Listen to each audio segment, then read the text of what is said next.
আল্লাহ রাব্বুল আলামিন মুসা আলাইহিস সালাতু ওয়াস সালামকে নির্দেশ দিলেন, বনি ইসরাইলকে সঙ্গে নিয়ে তোমাদের যে আদি বাসস্থান, ইয়াকুব আলাইহিস সালাতু ওয়াস সালামের বাসস্থান, ইব্রাহিম আলাইহিস সালাতু ওয়াস সালামের বাসস্থান, ইসহাক আলাইহিস সালাতু ওয়াস সালামের বাসস্থান বাইতুল মুকাদ্দাস এলাকা, ফিলিস্তিন, জেরুজালেম, এই এলাকাটা তোমাদেরকে উদ্ধার করতে হবে।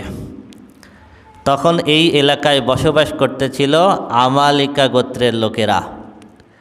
একজন জালিম শাসকের নেতৃত্বে আমালিকার গোত্রের লোকেরা যেখানে অবস্থান করতেছিল, আল্লাহ রাব্বুল আলামিন তাদেরকে নির্দেশ দিলেন যে তোমরা তাদের বিরুদ্ধে যুদ্ধ করে বাইতুল মুকাদ্দাসের এলাকাটা তোমরা কি করো? বিজয় অর্জন করো।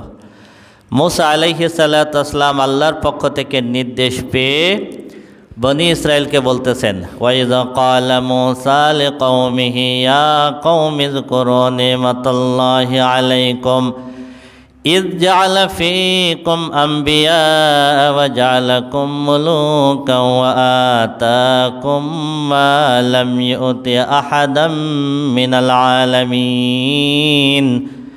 হে বনি ইসরাইল, আল্লাহর নিয়ামতের কথা স্মরণ করো। আল্লাহ রাব্বুল আলামিন তোমাদেরকে অনেক নিয়ামত দিয়েছেন। তোমাদের ভিতর থেকে আল্লাহ রাব্বুল আলামিন অনেক নবী পাঠিয়েছেন এবং তোমাদেরকে রাজত্ব দান করেছেন। তোমাদেরকে এত নিয়ামত দিয়েছেন যত নিয়ামত তোমাদের পূর্বে আর কাউকে দেওয়া হয় নাই।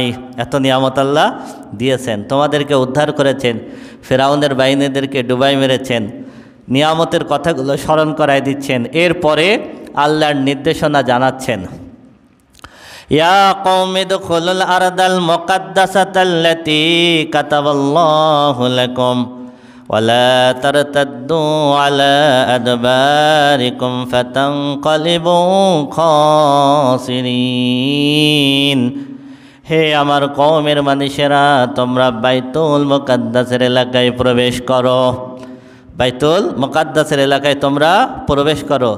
আল্লাতী কাতাবাল্লাহু লাকুম, যেটা আল্লাহ রাব্বুল আলামিন তোমাদের জন্য লিখে দিয়েছেন। তার মানে তোমরা যদি ওদের বিরুদ্ধে কি করো? যুদ্ধ করো, তাহলে আল্লাহ তোমাদের জন্য ওটা নির্দিষ্ট করে দিয়েছেন যে তোমরা সেখানে বিজয় অর্জন করবে। ওয়ালা তারতাদ্দু আলা আদবারিকুম, তবে তোমরা পিছন দিকে পলায়ন করবে না। যদি পলায়ন করো তাহলে তোমরা ক্ষতিগ্রস্তর অন্তর্ভুক্ত হবে। মুসা আলাইহিস সালাতু ওয়াস সালাম বনি ইসরাইলদেরকে নিয়ে বাইতুল মুকাদ্দাস এলাকা উদ্ধার করার জন্য রওনা দিলেন। কিছু দূর যাওয়ার পর মুসা আলাইহিস সালাতু ওয়াস সালাম শত্রুদের সামর্থ্য বা শত্রুদের সম্পর্কে অবগত হওয়ার জন্য 12টা গোত্র, বনি ইসরাইলের গোত্র ছিল কয়টা? 12টা। আল্লাহ রাব্বুল আলামিন লোহিত সাগরে 12টা রাস্তা করে দিয়েছিলেন। তার মানে ইয়াকুব আলাইহিস সালাতু ওয়াস সালামের সন্তান ছিল কয়জন? 12 জন। ইউসুফ আলাইহিস সালাতু ওয়াস সালামকে কূপের ভিতরে ফেলে দিয়েছিল 10 ভাই, আর ইউসুফ আলাইহিস সালাম আর ইউসুফ আলাইহিস সালামের ছোটো ভাই, এই 12 জন। তো ইয়াকুব আলাইহিস সালামের এই 12 সন্তান থেকে যেই বংশধারা এসেছে, এইটা হলো বনি ইসরাইলের 12টা গোত্র। তো এই 12টা গোত্রের থেকে 12 জনকে নেতাকে নির্বাচিত করলেন, করে তাদেরকে পাঠালেন আমালিকা গোত্রের খোঁজ নেওয়ার জন্য। তা আমালিকা গোত্রের খোঁজ নেওয়ার জন্য 12 জন যখন গেল, গিয়ে দেখে যে আমালিকা গোত্রের মানুষেরা বিশাল দেহের অধিকারী, অনেক বড়, বনি ইসরায়েলের থেকে বিশাল বিশাল দেহের অধিকারী, এবং তাদের শক্তি সামর্থ্য অনেক বেশি। তো বনি ইসরায়েলের এই 12 জন নেতা চিন্তা করলো যে এদের বিরুদ্ধে যুদ্ধ করে আমাদের বিজয় অর্জন করা কোনো দিন সম্ভব না। ওরা যখন ঢুকলো তখন ওরা বুঝতে পারল যে বনি ইসরায়েলের এই নেতারা কোনো একটা ফন্দি নিয়ে আসছে। তখন ওই 12 জনকে ধরে নিয়ে ওদের বাদশার কাছে গেল। বাদশার কাছে গেলে ওরা বাদশার কাছে সব কিছু খুলে বলল, কিন্তু বাদশা খুব চালাক ছিল। বাদশা চিন্তা করলো এদেরকে যদি আমরা বন্দি করি, হত্যা করি, মুসা তো আল্লাহর পয়গম্বর, তাহলে প্রতিশোধ নেওয়ার জন্য মুসা এবং 6 লক্ষ বনি ইসরায়েল আমাদের উপরে কি করবে? আক্রমণ করবে। তো এদেরকে বন্দি করব না, বরং এদেরকে ছেড়ে দেব, যাতে করে এরা গিয়ে আমাদের শক্তি সামর্থ্য সম্পর্কে ওদেরকে জানায়। যখন ওরা জানবে তখন ভয়ে আর আক্রমণ করবে না। এই জন্য 12 জন নেতাকে ছেড়ে দিল। 12 জন নেতাকে ছেড়ে দিলে এই 12 জন নেতা আসলো। আসার পরে মূসা আলাইহিস সালাম যখন বলতেছেন যে চলো আমরা যাই, তখন এই 12 জনের ভিতরে 2 জন জিহাদের পক্ষে সমর্থন জানিয়েছিল। এক ইউশা ইবনে নুন আর 2 কালেব ইবনে ইউকেন্না। ইউশা ইবনে নুন পরবর্তীতে তিনি নবী হয়েছিলেন, ইউশা ইবনে নুন। আর বাকি 10 জনই বলতেছে যে না, এদের বিরুদ্ধে যুদ্ধ করা সম্ভব না। এই বাকি 10 জন বলল, ক্বালু ইয়া মূসা ইন্না ফিহা কওমান জাব্বারিন। হে মূসা, বাইতুল মুকাদ্দাস এলাকায় এমন একটা জাতি বসবাস করে, তারা অনেক শক্তিশালী। ওয়া ইন্না লান নাদখুলাহা হাত্তা ইয়াখরুজু মিনহা। ওই জাতি ওইখান থেকে যতদিন বের না হবে ততদিন আমরা ওর ভিতরে ঢুকব না। তার মানে তুমি ফেরাউনের বাহিনীদেরকে তোমার রবের সাহায্য দিয়ে যেরকম ডুবাই মারছো, ওইরকম কিছু একটা দিয়ে ওদেরকে বের করে দাও। যদি বের করতে পারো তাহলে আমরা ঢুকবো, কিন্তু ওদের বিরুদ্ধে আমরা যুদ্ধ করে ঢুকব না। ফাইন ইয়াখরুজু মিনহা ফাইন্না দাখিলুন। যদি তুমি তাদেরকে বের করে দাও, নিশ্চয় আমরা বাইতুল মুকাদ্দাস এলাকায় ঢুকব। قال رجلان من الذين يخافون أنعم الله عليهم ادخلوا عليهم الباب। তাদের ভিতর থেকে 2 জন ব্যক্তি ছিল যারা আল্লাহকে ভয় করত, যারা আল্লাহর নিয়ামতের শুকরিয়া আদায় করত। এই 2 জন বলল, চলো আমরা বাইতুল মুকাদ্দাস এলাকায় ঢুকে যাই। ওই 12 জনের 2 জন। ফাইযা দাখালতুমুহু ফাইন্নাকুম গালিবুন ওয়া আলাল্লাহি ফাতাওয়াক্কালু ইন কুনতুম মুমিনিন। কারণ যদি তোমরা বাইতুল মুকাদ্দাস এলাকায় ঢোকো, তাহলে আল্লাহ রাব্বুল আলামিন ওয়াদা করেছেন যে আল্লাহ আমাদেরকে বিজয় দেবেন। সুতরাং যদি ঈমানদার হয়ে থাকো তাহলে আল্লাহর উপরে ভরসা করা উচিত। যদি ঈমানদার হয়ে থাকো আল্লাহর উপরে ভরসা করা উচিত। আল্লাহ আমাদেরকে তো আগেও দেখাইছে না, সুতরাং এখানেও আল্লাহ কি করবেন? বিজয় দিবেন। ক্বালু ইয়া মূসা ইন্না লান নাদখুলাহা আবাদাম মা দামু ফিহা ফাযহাব আনতা ওয়া রাব্বুকা ফাকাতিলা ইন্না হাহুনা কাঈদুন। কিন্তু বনি ইসরায়েলের বাকিরা বলল, হে মূসা, যতক্ষণ পর্যন্ত ওই জাতি বাইতুল মুকাদ্দাস এলাকায় থাকবে ততক্ষণ পর্যন্ত আমরা ঢুকব না। ফাযহাব আনতা ওয়া রাব্বুকা ফাকাতিলা ইন্না হাহুনা কাঈদুন। যদি যুদ্ধ করা লাগে তুমি আর তোমার রব 2 জন গিয়ে যুদ্ধ করো, আমরা এখানে বসে থাকলাম। এ হলো কি বনি ইসরায়েল? মূসা তুমি আর তোমার রব যে যুদ্ধ করো, আমরা পারবো না, আমরা এই জায়গায় বসলাম। قال رب إني لا أملك إلا نفسي وأخي فافرق بيننا وبين القوم الفاسقين। মূসা আলাইহিস সালাম বলেন, আল্লাহ, আমার নিজের উপরে নিয়ন্ত্রণ আছে, আমার ভাইয়ের উপরে আমার নিয়ন্ত্রণ আছে, কিন্তু এই কওমের উপরে আমার নিয়ন্ত্রণ নাই। এরা আমার কথা শুনতেছে না। সুতরাং আপনি আমাদের মাঝে আর কওমের মাঝে একটা চূড়ান্ত ফয়সালা করে দিন। قال فإنها محرمة عليهم 40 سنة يتيهون في الأرض فلا تأس على القوم الفاسقين। আল্লাহ রব্বুল আলামিন বললেন, ঠিক আছে, আমি রব্বুল আলামিন তাদের শাস্তি স্বরূপ এই ভূখণ্ডের ভিতরে তাদেরকে 40 বছর আটকায় রাখবো। কত বছর? 40 বছর। এই 40 বছর যে ভূখণ্ডে তোমরা আসো, এই ময়দানটা হলো তিহ ময়দান। এই তিহ ময়দানের বাইরে 40 বছর তোমরা যেতে পারবা না। এই 40 বছর তোমাদের এই জায়গায় থাকা লাগবে। আল্লাহ রব্বুল আলামিন তাদের 40 বছরের জেলখানা দিলেন। যেই জেলখানায় কোনো শিকল ছিল না, যেই জেলখানার কোনো বেড়া ছিল না, খোলা ময়দান, খোলা ময়দান। ওরা এই জেলখানার থেকে বের হওয়ার জন্য সকালবেলায় হাঁটা শুরু করত। সকালবেলায় হাঁটা শুরু করত, হাঁটতে হাঁটতে যখন সন্ধ্যা হয়ে যেত তখন ওই জায়গায় অবস্থান করত, ঘুমাতো, চিন্তা করত সকালে উঠে আবার হাঁটবো।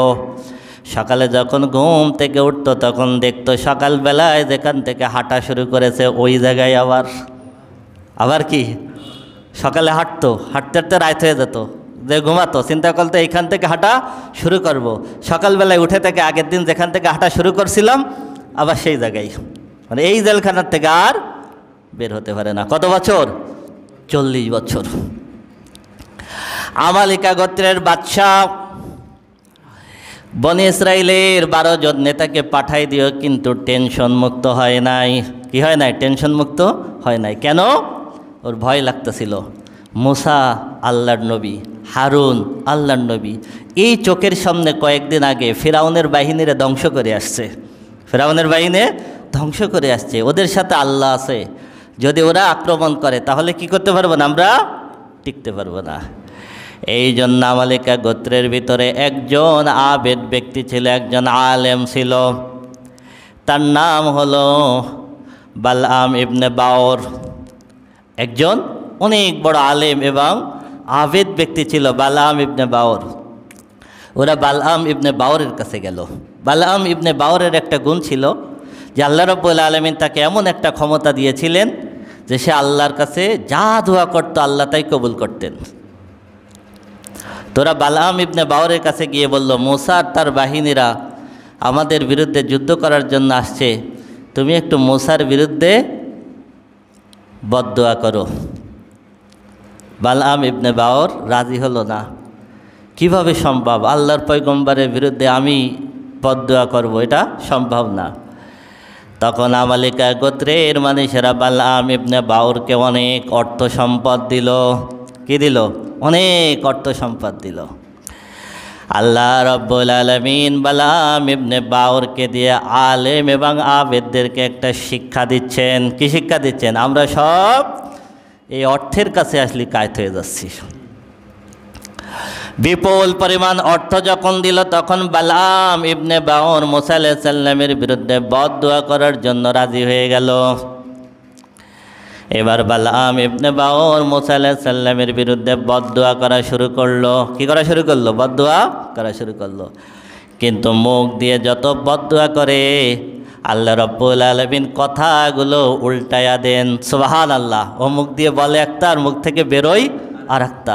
মুসা আলাইহিস সালামের বিরুদ্ধে কথা বলে, কথাটা আমালিকা গোত্রের বিরুদ্ধে যায়। এইবার আমালিকা গোত্রের মানুষেরা বলতেছে, আপনি কি দোয়া করতেছেন? বালআম ইবনে বাওর বলতেছে, জিহ্বা আমার নিয়ন্ত্রণে নাই। জিহ্বা তিনি নিয়ন্ত্রণ করতেছেন যিনি গোটা বিশ্বজগতের রব। সুবহানাল্লাহ। যিনি গোটা বিশ্বজগতের রব। বালআম ইবনে বাওর বদদোয়া করে সফল হলো না। এইবার ওদেরকে একটা পথ বাতলায় দিল। আমি তো বদদোয়া করতে পারতেছি না, তবে ওদের পরাজিত করার একটা রাস্তা আছে। সেটা কি? যদি বনি ইসরায়েলের ভিতরে জেনা ছড়াই দিতে পারো তাহলে কোনো যুদ্ধে ওরা বিজয়ী হবে না। কি হবে না? দেখছেন মুসলমান এখন কেন বিজয়ী হয় না? এই জন্য আমালিকা গোত্রের মানুষেরা তাদের সুন্দর সুন্দর নারীদেরকে বনি ইসরায়েলের খাদেম বানায় পাঠায় দিল। ওদের একজন নেতা এইরকম একজন খাদেমের সঙ্গে জেনায় লিপ্ত হয়ে গেল। এভাবে আরও কিছু বনি ইসরায়েল যখন অশ্লীল কাজে লিপ্ত হয়ে গেল, আল্লাহ রাব্বুল আলামিন তখন তাদেরকে মহামারী দিয়েছিলেন। কি দিয়েছিলেন? মহামারী দিয়েছিলেন। এক মহামারীতে 70,000 বনি ইসরায়েল মারা গেল। কতজন? 70,000। এই জন্য আল্লাহ নবী বলেছেন, কোনো সমাজে যদি অশ্লীলতা প্রকাশ্যে চলে আসে আল্লাহ রাব্বুল আলামিন ওই সমাজে এমন কিছু রোগ দেন যেই রোগের নাম তাদের বাপ দাদারা কোনো দিন শোনে নাই। বাপ দাদারা উদ্ভট উদ্ভট রোগ আল্লাহ রাব্বুল আলামিন ওই সমাজে দেন, যেই সমাজের মানুষেরা অশ্লীলতা প্রকাশ্যে আনে। এরপরে 70,000 বনি ইসরায়েল মারা যাওয়ার পরে বনি ইসরায়েলরা তওবা করল। সর্বপ্রথম যেই নেতা জেনায় লিপ্ত হয়েছিল তারা প্রকাশ্যে তাকে শুলে চড়ায় তার লাশ ঝুলাই রাখল এবং তওবা করল। তওবা করার কারণে আল্লাহ রব্বুল আলামিন তাদের মাফ করে দিলেন। ওদিকে বালআম ইবনে বাওর, যে মূসা আলাইহিস সালাতু ওয়াসসালামের বিরুদ্ধে বদদুয়া করতে গিয়েছিল অর্থের লোভে, দুনিয়ার লোভে, এবং আমালিকা গোত্র ওদেরকে পথ পাতলায় দিয়েছিল, আল্লাহ রব্বুল আলামিন এই বালআম ইবনে বাওরের জিহ্বাটা টেনে নাভি পর্যন্ত নামায় দিয়েছিলেন। কোন পর্যন্ত? তার জিহ্বা নাভি পর্যন্ত নেমে গিয়েছিল। কুকুর যেমন হাঁফায়, জিহ্বা বের করে যেমন হাঁফায় পানির তৃষ্ণা লাগলে, বালআম ইবনে বাওর ওইভাবে হাঁফাতো। আল্লাহ রাব্বুল আলামিন বলতেছেন, ওয়াতলু আলাইহিম নাবা আল্লাযী আতাইনাহু আয়াতিনা ফানসালাকা মিনহা ফাআতবাহু শাইতানু ফাকানা মিনাল গাওয়িন।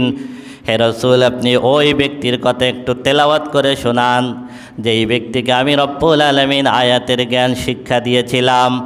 ওই ব্যক্তি শয়তানের অনুসরণ করল, শয়তান তাকে পথভ্রষ্ট করে ফেলল। ওই ব্যক্তি আমি আমার আয়াত থেকে দূরে সরে গেল। ওয়ালাউ শি'না লারাফা'নাহু বিহা ওয়ালাকিন্নাহু আখলাদা ইলাল আরদি ওয়াত্তাবা হাওয়া। আমি রব্বুল আলামিন তাকে উচ্চ মর্যাদা দিয়ে দিতাম, কিন্তু ওই ব্যক্তি দুনিয়ার দিকে ঝুঁকে গেল। কিসের দিকে ঝুঁকে গেল? দুনিয়ার অর্থ সম্পদের দিকে ঝুঁকে গেল এবং হাওয়ার অনুসরণ করল। ফামাসালাহু কামাসালিল কালবি ইন তাহমিল আলাইহি ইয়ালহাস আও তাতরুকুহু ইয়ালহাস যালিকা মাসালুল কওমিল লাযিনা কাযযাবু বিআয়াতিনা। আল্লাহ রাব্বুল আলামিন বললেন যে এই সমস্ত ব্যক্তিরা দুনিয়ার দিকে ঝুঁকে পড়ে, আল্লাহর রাস্তা বাদ দিয়ে দুনিয়ার অর্থ সম্পদের মোহে ঝুঁকে পড়ে, ওই মানুষগুলো হলো ওই কুকুরের মতো, যেই কুকুরকে যদি আপনি বোঝা চাপায় দেন তবুও জিহ্বা বের করে হাঁফাবে, যদি বোঝা না দেন ও এমনিতেই জিহ্বা বের করে হাঁফাবে। কি করবে? আল্লাহ রাব্বুল আলামিন বলতেছেন, ও জিহ্বাটা যেমন নামাই দিলাম, দুনিয়াতে যারাই দুনিয়ার দিকে ঝুঁকবে, এই পৃথিবীতে আল্লাহর রাস্তা বাদ দিয়ে যারাই দুনিয়ার দিকে ঢুকবে, আল্লাহ রাব্বুল আলামিন বললেন বালআম ইবনে বাওরকে যেমন কুকুরের মতো জিহ্বা আমি নামাই দিয়েছি, আর এই মানুষগুলো হলো পৃথিবীর কুকুর। এদের পিঠে বোঝা দিলেও এরা পৃথিবীর জন্য হাঁফাবে, না দিলেও এরা পৃথিবীর জন্য হাঁফাবে। ফাকসুসিল কাসাস লাআল্লাহুম ইয়াতাফাক্কারুন। আল্লাহ বলতেছেন এই ঘটনা আপনি বর্ণনা করে দেন যাতে তারা একটু চিন্তা করতে পারে। যাতে কি করতে পারে? চিন্তা করতে পারে। 40 বছর আল্লাহ রাব্বুল আলামিন বনি ইসরাইলকে তিহ ময়দানে আটকিয়ে ফেললেন। প্রচণ্ড রোদ্দুর, এইদিকে বালু থাকবে কি, খাবে কি এবং পানি পান করবে কি? মুসা আলাইহিস সালাম আল্লাহর দরবারে দোয়া করলেন। আল্লাহ রাব্বুল আলামিন বললেন, ওয়াজাল্লালনা আলাইকুমুল গামামা ওয়া আনজালনা আলাইকুমুল মান্না ওয়াস সালওয়া। আমি রব্বুল আলামিন বনি ইসরাইলের তিহ ময়দানে তাদের ছায়া দানের জন্য আকাশে মেঘমালা দিয়েছিলাম। সুবহানাল্লাহ। এই মেঘ এসে গেল তিহ ময়দানে, মেঘের ছায়ায় তারা থাকত। ওয়া আনজালনা আলাইকুমুল মান্না ওয়াস সালওয়া। আমি রব্বুল আলামিন তাদের খাবারের জন্য আসমান থেকে মান্না এবং সালওয়া নাজিল করতাম। সুবহানাল্লাহ। মান্না এবং সালওয়া নাজিল করতাম। মান্না কি? মান্না হলো ঘাসের উপরে, তারপরে গাছের পাতায় দুধের মতো সাদা হালকা জমাট এক ধরনের খাবার আসমান থেকে শিশির বিন্দুর মতো নাজিল হতো। সুবহানাল্লাহ, সুবহানাল্লাহ। তার মানে আমরা রুটি বানানোর জন্য যেমন আটা খামির করি, ওই রকম একটু হালকা খামির খামির ভাব, কিন্তু দুধের থেকে সাদা এবং মধুর মতো মিষ্টি, এটা অটোমেটিকভাবে আসমান থেকে নাজিল হতো। সরাসরি খাওয়া যেত, ওটা দিয়ে রুটি বানায়ও খাওয়া যেত। ওয়া সালওয়া, সালওয়া হলো আসমান থেকে ভুনা পাখির গোস্ত নাজিল হতো। সুবহানাল্লাহ। পাখি ভুনা হয়ে ওই অবস্থায় নাজিল হতো। আল্লাহ রাব্বুল আলামিন তাদেরকে এই দুটো খাবার দিয়েছিলেন আর বলেছিলেন, কুলু মিনাত তাইয়্যিবাতি মা রাযাকনাকুম। আমি রব্বুল আলামিন রিজিক হিসেবে যেটা দিয়েছি সেটা খাও। ওয়া মা যালামুনা ওয়ালাকিন কানু আনফুসাহুম ইয়াজলিমুন। তারা আমি আল্লাহর উপরে কোনো জুলুম করতে পারে নাই, বরং তারা নিজেরা নিজেদের উপরে জুলুম করছে। খাবার হলো, ছায়া হলো, পানি পান করবে কি? মূসা আলাইহিস সালাতু ওয়াস সালাম আল্লাহর কাছে দোয়া করলেন, ওয়াইয ইসতাসকা মূসা লিকওমিহি ফাকুল নাদরিব বিআসাকাল হাজার। আল্লাহ বলেন, মূসা যখন আমার কাছে পানির জন্য দোয়া করেছিল, আমি রব্বুল আলামিন বললাম, মূসা পাথরের উপরে তোমার লাঠি দিয়ে একটা বাড়ি দাও। সুবহানাল্লাহ, ওই যে লাঠি, তাই না, মুজিজার লাঠি, লাঠি দিয়ে তুমি পাথরের উপরে একটা বাড়ি দাও। ফাং ফাজারাত মিনহু ইসনাতা আশারাতা আইনা। মূসা আলাইহিস সালাম পাথরের উপরে যখন বাড়ি দিলেন, পাথর ফেটে 12টা গোত্রের জন্য 12টা ঝর্ণা প্রবাহিত হয়ে গেল। সুবহানাল্লাহ, 12টা ঝর্ণা প্রবাহিত হয়ে গেল। কদ আলিমা কুল্লু উনাসিম মাশরাবাহুম কুলু ওয়াশরাবু মির রিজকিল্লাহি ওয়ালা তাসাউ ফিল আরদি মুফসিদিন। আল্লাহ রাব্বুল আলামিন বললেন, ছায়া দিলাম, আসমান থেকে খাবার নাজিল করলাম, মান্না এবং সালওয়া, পানি পান করার জন্য তোমাদের জন্য ঝর্ণা বের করে দিলাম, খাও এবং পান করো। খবরদার সীমা লঙ্ঘন করো না এবং জমিনের বুকে ফাসাদ সৃষ্টি করো না। কি করো না? ফাসাদ সৃষ্টি করো না। এইভাবে চলল 40 বছর। এরপরে বনি ইসরাইল বলতেছে, ওয়াইয কুলতুম ইয়া মূসা লান নাসবিরা আলা তাআমিন ওয়াহিদিন ফাদউ লানা রাব্বাকা ইউখরিজ লানা মিম্মা তুনবিতুল আরদু মিন বাকলিহা ওয়া কিসাইহা ওয়া ফুমিহা ওয়া আদাসিহা ওয়া বাসালিহা ক্বালা তাস্তাবদিলুনা আল্লাযী হুয়া আদনা বিল্লাযী হুয়া খায়র ইহবিতু মিসরান ফাইন্না লাকুম মা সাআলতুম ওয়া যুরিবাত আলাইহিমুয যিল্লাতু ওয়াল মাসকানা ওয়া বাউ বিগাদাবিন মিন আল্লাহ যালিকা বিআন্নাহুম কানু ইয়াকফুরুনা বিআয়াতিল্লাহি ওয়া ইয়াকতুলুনা আন-নাবিয়্যিনা বিগাইরি হক যালিকা বিমা আসাউ ওয়া কানু ইয়াতাদুন। এইবার বনি ইসরাইল বলতেছে, মূসা এক খাবার আর ভালো লাগতেছে না। কি বলতেছে? এক খাবার। তুমি আল্লাহর কাছে দোয়া করো, আল্লাহ যেন আমাদের জন্য জমিন থেকে বের করে দেয় শাক সবজি, যেন বের করে দেয় গম, যেন বের করে রসুন, যেন বের করে দেন ডাল, যেন বের করে দেন পেঁয়াজ, মানে তরি তরকারি। তুমি দোয়া করো আল্লাহ রাব্বুল আলামিন যেন আমাদের জন্য এইগুলো বের করে দেন। ছাত্র জীবনে যখন এইটা পড়তাম আর বলতাম, বনি ইসরাইল তোরা যা করলি, তোরা যদি ওই দিন ওইটা না চাইতিস, আজকে আমরা কি খাইতাম? মান্না সালওয়া খাইতাম। ঠিক আছে, আল্লাহ আসমানি খাবার দিচ্ছিল, সহ্য করলি না, বললে আল্লাহ আমরা ক্ষেত খামার করে খাবো। মূসা আলাইহিস সালাম বললেন, ভালো খাবার চেয়ে তোমরা ভালো খাবার রেখে তোমরা কি মন্দ খাবার চাচ্ছ? ঠিক আছে। মূসা আলাইহিস সালাম দোয়া করলেন, আল্লাহ বললেন, ঠিক আছে, তোমরা পাশের একটা ভূখণ্ডে ঢুকে যাও, এইবার ওই জায়গায় তোমরা চাষাবাদ করতে পারবে। এই থেকে বনি ইসরাইল আবার চাষাবাদ শুরু করে দিল। বনি ইসরাইল চাষাবাদ শুরু করে দিল। এইভাবে তারা সেই জায়গায় বসবাস করতেছিল।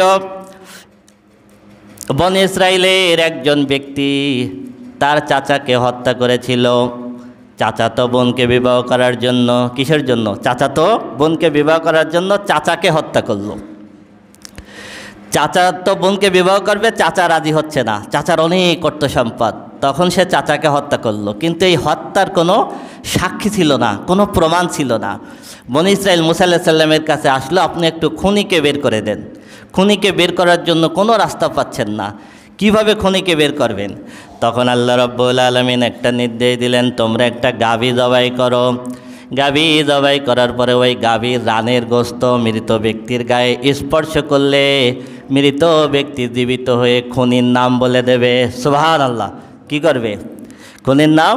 ওয়াইয ক্বালা মূসা লিকওমিহি ইন্নাল্লাহা ইয়া'মুরুকুম আন তাযবাহু বাকারা ক্বালু আতাত্তাকিযুনা হুজুওয়া ক্বালা আউযু বিল্লাহি আন আকুনা মিনাল জাহিলিন। মূসা আলাইহিস সালাম বললেন, হে আমার কওমের মানুষেরা, আল্লাহ রাব্বুল আলামিন নির্দেশ দিয়েছেন তোমরা একটা গাভী জবাই করো। বনি ইসরাইল বলতেছে, মূসা তুমি কি আমাদের সাথে তামাশা করতেছো?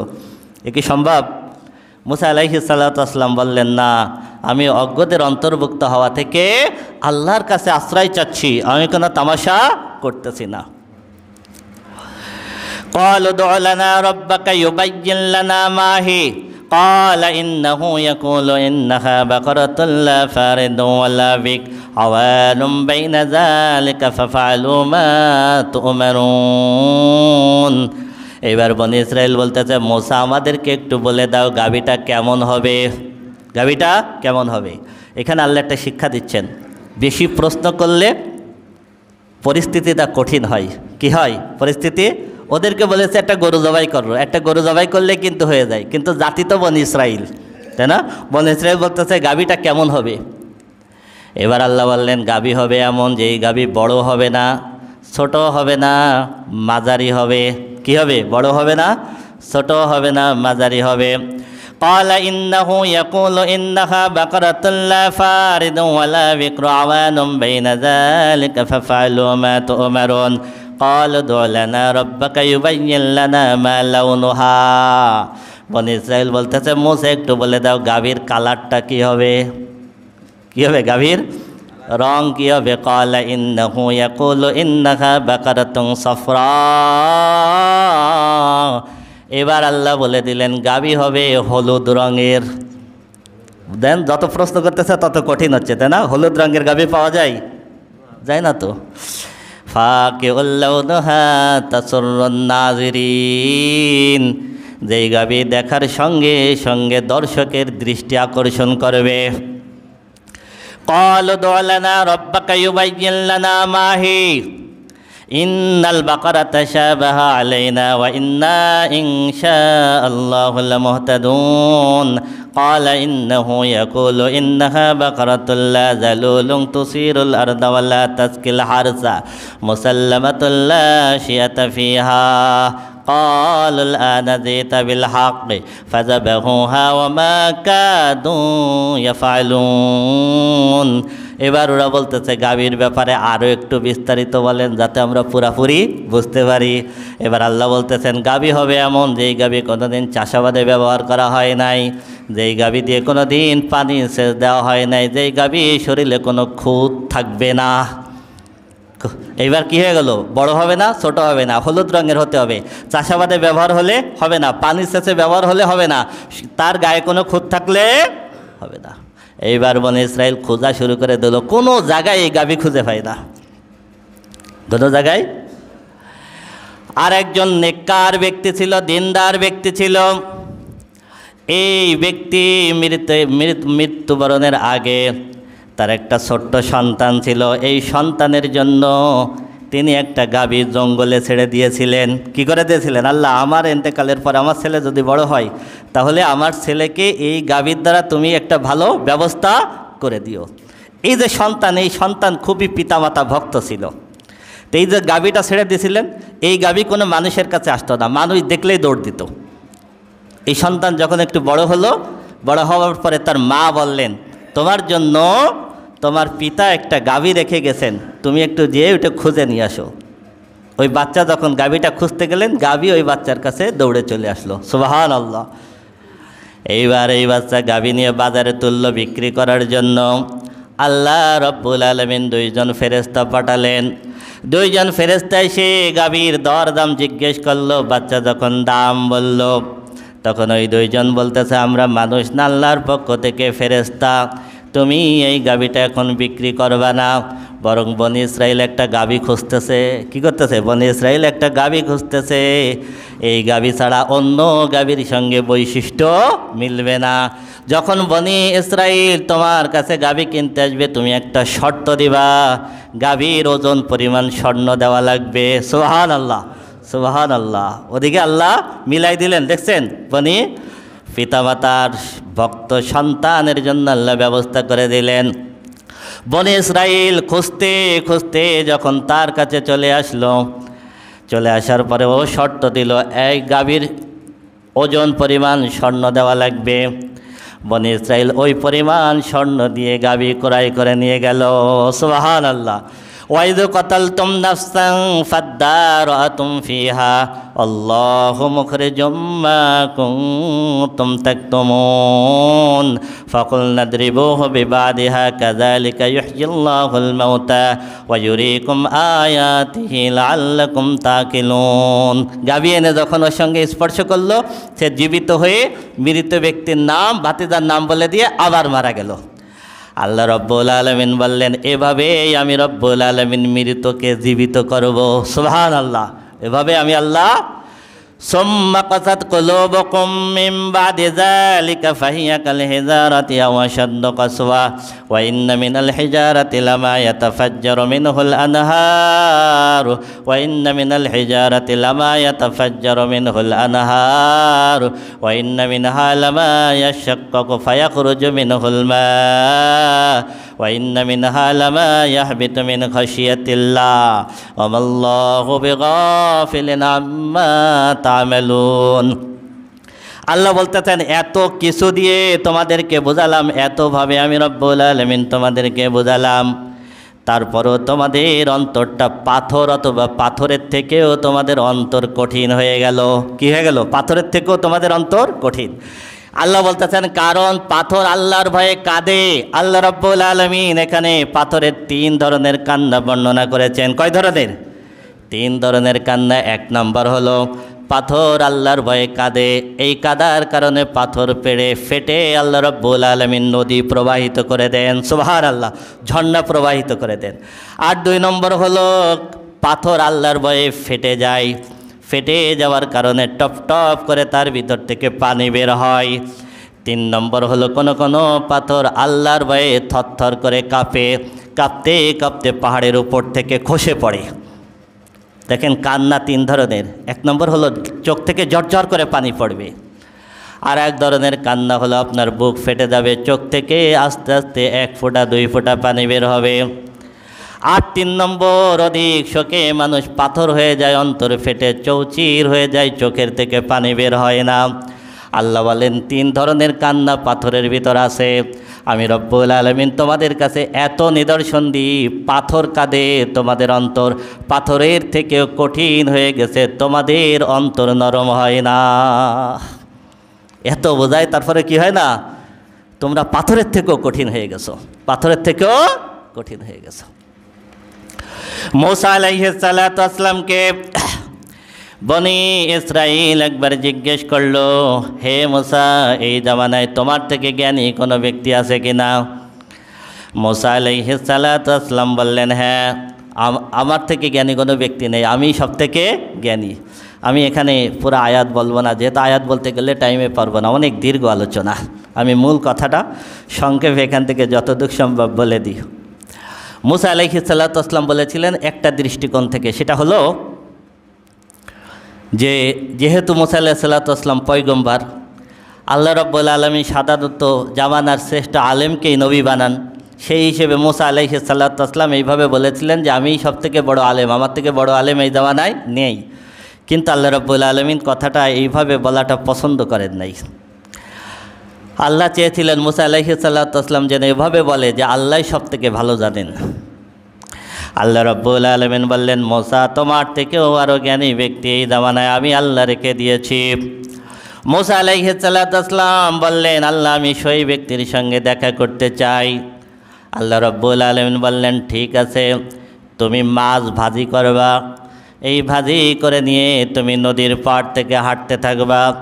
যেই জায়গায় তুমি দেখবা জ্যান্ত মাছ, মানে ভাজা মাছ জীবিত হয়ে নদীর ভিতরে সাঁতার কেটে যাচ্ছে, ওই জায়গায় তুমি আমার ওই বান্দার দেখা পাবা।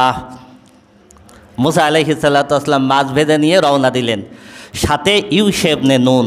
সাথে কে? ইউশা ইবনে নুন, যিনি নবী হয়েছিলেন। এই নামটা আগে একবার বলেছি। সেটা কি? বনি ইসরাইলের 12 জন নেতা, যাদেরকে আমালিকা গোত্রের কাছে পাঠিয়েছিলেন, তার একজনকে ইউশা ইবনে নুন। 2 জন হাঁটতে লাগলেন। ওয়াইযা ক্বালা মূসা লিফাতাহু লা আবরাহু হাত্তা আবলুগা মাজমাআল বাহরাইনি আও আমদিয়া হুকুবা।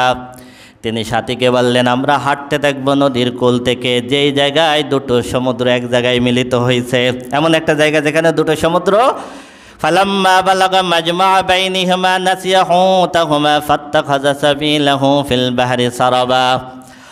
এরপরে যখন তারা সেই জায়গায় গেলেন, যাওয়ার পরে মুসা আলাইহিস সালাতু ওয়াসসালাম এক জায়গায় ক্লান্ত হয়ে ঘুমায় পড়লেন।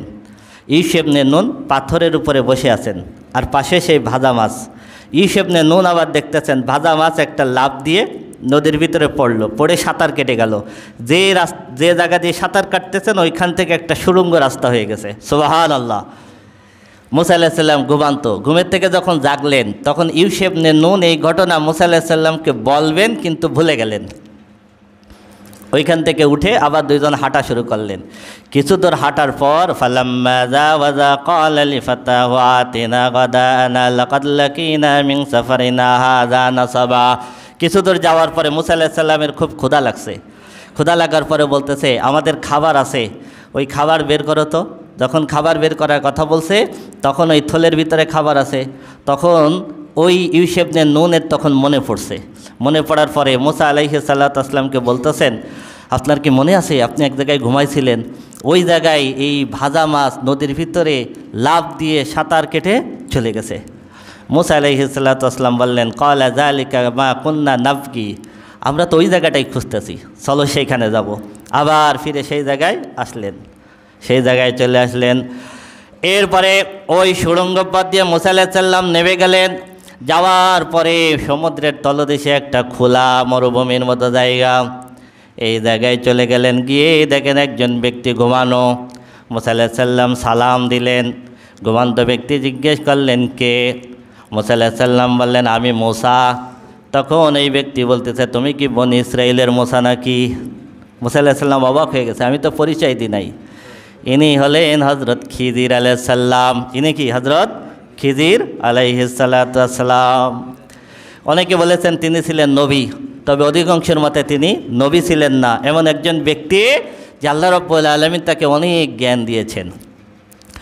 মুসা আলাইহিস সালাতু ওয়াসসালাম বললেন, ক্বালা লাহু মুসা হাল আত্তাবিউকা আলা আন তুআল্লিমানি মিম্মা উল্লিমতা রুশদা। আমি কি আপনার সঙ্গে যেতে পারি? আল্লাহ আপনাকে যে জ্ঞান দিয়েছেন আমি যেন সেইখান থেকে কিছু জ্ঞান অর্জন করতে পারি, এই জন্য আমি আপনার সঙ্গে যেতে চাই। ক্বালা ইন্নাকা লান তাসতাতিয়া মাইয়া সাবরা ওয়া কাইফা তাসবিরু আলা মা লাম তুহিত বিহি খবরা। তখন খিজির আলাইহিস সালাম বললেন, তুমি আমার সঙ্গে যাবে, তুমি আমার সঙ্গে ধৈর্য ধারণ করতে পারবে না।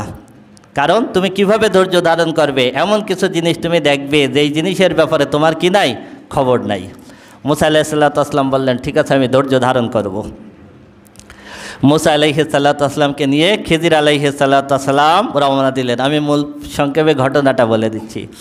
রওনা দেওয়ার পর কিছু দূর যাওয়ার পরে একটা নদীতে উঠলেন। নদীতে একটা নৌকায় উঠলেন।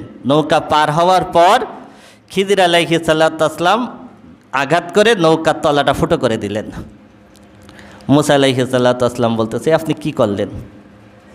একটা ভালো সুন্দর নৌকা, আপনি কি এই নৌকার অধিবাসীদের ডুবাই দেওয়ার জন্য নৌকাটা ফুটো করে দিলেন? আপনি খুব খারাপ একটা কাজ করছেন। আল্লাহ রাব্বুল আলামিন কোরআনে এইভাবে বলতেছে। মুসা আলাইহিস সালাম বললেন, আপনি খুব খারাপ একটা কাজ করছেন। খিজির আলাইহিস সালাম বললেন, আমি বলেছি তুমি আমার সঙ্গে ধৈর্য ধারণ করে থাকতে পারবে না। মুসা আলাইহিস সালাম বললেন, না, আমি ধৈর্য ধারণ আর কথা বলবো না, চলেন সামনে যাই। কিছু দূর যাওয়ার পরে রাস্তার পরে একটা সুন্দর ফুটফুটে বালক দেখলেন। এই ফুটফুটে বালক দেখে খিজির আলাইহিস সালাতু ওয়াসসালাম এই বালককে হত্যা করে ফেললেন। কি করলেন? এবার মুসা আলাইহিস সালামের আরও রাগ হয়ে গেছে না? এত সুন্দর একটা চেহারার বাচ্চারে আপনি হত্যা করে ফেললেন, কি করলেন আপনি এটা? খিজির আলাইহিস সালাম বলতেছেন, আমি বলেছি তুমি আমার সঙ্গে ধৈর্য ধারণ করতে। মুসা আলাইহিস সালাম বললেন, আর কথা বলবো না, এরপরে যদি কথা বলি তাহলে তুমি আর আমি আলাদা। আমি এবার কি করতেছি, আর কথা বলবো না। এরপরে হাঁটতে হাঁটতে একটা গ্রামে গেলেন। গ্রামে যাওয়ার পরে ওই গ্রামে খুবই ক্ষুধার্ত অবস্থায় গ্রামের মানুষের কাছে খাবার চাইলেন। গ্রামের মানুষ কোনো খাবার দিল না। খাবার না দেওয়ার পরে আরও হাঁটতেছেন ক্লান্ত অবস্থায়। দুইজন দেখতেছেন একটা বাড়ির দেয়াল এরম হেলে গেছে, আর একটু হলে দেয়ালটা পড়ে যাবে। খিদির আলাইহিস সালাম মুসা আলাইহিস সালামকে নিয়ে দুইজন ঠেলে দিয়ারটা সোজা করে দিলেন। সূরা কাহাফে আপনারা অনুবাদ পড়ে নেবেন বিস্তারিত, সময়ের জন্য আমি বলছি না। আল্লাহ রাব্বুল আলামিন ডিটেইলস আলোচনা করেছেন। দিয়ালটা কি করে দিলেন? সোজা করে দিলেন। এইবার মুসা আলাইহিস সালাম বলতেছেন, এই গ্রামের মানুষের কাছে খাবার চাইলাম, ওরা আমাদেরকে খেতে পর্যন্ত দিল না, আপনি একটা দিয়াল ভেঙে যাচ্ছে সোজা করে দিলেন। এই পারিশ্রমিকের বিনিময়ে তো কিছু চাইতে, এই পারিশ্রমিক হিসেবেও তো কিছু চাইতে পারতেন। খিদির আলাইহিস সালাম বলতেছেন, এখন থেকে তুমি আর আমি আলাদা। তোমার কথা অনুযায়ী কি? তোমারে বলছি কথা বলতে পারবা না, যতক্ষণ পর্যন্ত আমার সাথে থাকবা কথা বলতে পারবা না। তুমি যখন কথা বলছো, ওয়াদা করেছো, এইবার কথায় আমাদের দুইজনের ভিতরে কি আমরা এখন আলাদা হয়ে গেলাম। সুতরাং এখন তুমি জেনে রাখো এই কাজগুলো কি করেছি। যেই নৌকার উপরে আমরা উঠেছিলাম ওই নৌকার মালিক ছিল দুই ভাই, তারা হলো মিসকিন গরিব। আমি তাদের নৌকাটা ফুটো করে নষ্ট করে দিলাম, কারণ আমরা যখন পার হব এরপরে একজন বাদশা আসতেছে। এই বাদশা যখন নদীর কোলে আসে, যেই নৌকাটা তার সবথেকে বেশি পছন্দ হয় ওই নৌকাটা উনি জোর করে নিয়ে যান।